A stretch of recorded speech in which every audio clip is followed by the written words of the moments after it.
नमस्कार। जय हिंद दोस्तों। हम लोग पर्यावरण का अध्ययन कर रहे थे UP triple S C one दरोगा मुख्य परीक्षा के लिए। आज का जो टॉपिक होने जा रहा है वह है संरक्षित वन व आरक्षित वन।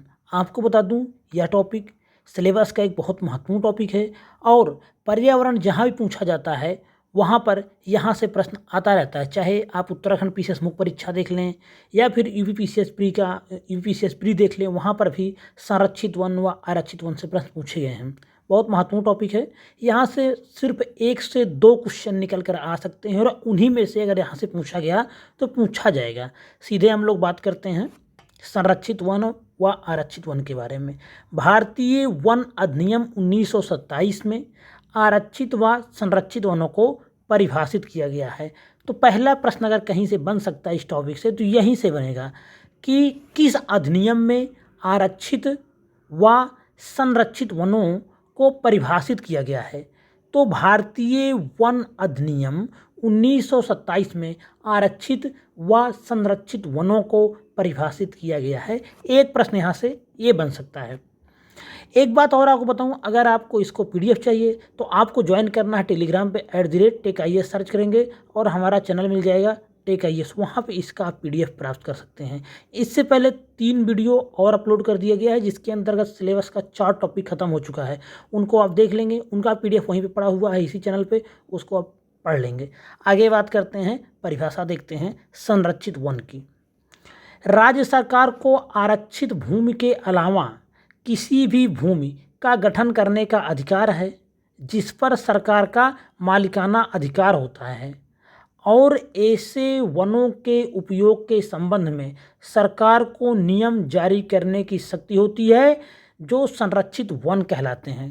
कह रहा है कि राज्य सरकार को आरक्षित भूमि, जैसे किसी की ज़मीन है और जो भी सरकारी ज़मीन है कि जो भी किसी के नाम है, उस ज़मीन को छोड़ जो आरक्षित भूमि हो गई, उसके अलावा किसी भी भूमि का गठन करने का अधिकार है जिस पर सरकार का मालिकाना अधिकार होता, चाहे वह ग्राम समाज की ज़मीन हो या कैसी भी ज़मीन हो।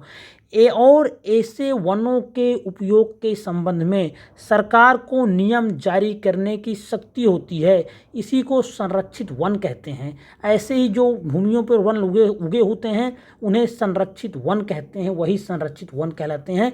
तो यह परिभाषा मुख्य परीक्षा में पूछी जाती रहती है। उसके बाद आगे देखते हैं, राज्य सरकार राजपत्र में अधिसूचना द्वारा घोषित कर सकेगी कि किसी वन भूमि या बंजर भूमि को जो आरक्षित वन में सम्मिलित नहीं है किंतु राज्य सरकार की संपत्ति है या जिस पर राज्य सरकार का सांपत्तिक अधिकार है, जिसकी संपूर्ण वन उपज पर सरकार हकदार है, ऐसे वन भी संरक्षित वन कहे जाते हैं। तो संरक्षित वन का कहने का मतलब आप समझ गए, ऐसी भूमि जो सरकार के अंडर में हो और उस पर वन हो, वनों का रोपण किया जा रहा हो, फॉरेस्टेशन किया जा रहा हो, तो ऐसी जो भूमियां होंगी, ऐसे जो उस पर उगे वन होंगे, वो संरक्षित वन कहे जाते हैं। संरक्षित वनों के बारे में नियम बनाने की शक्ति हम लोग देखते हैं।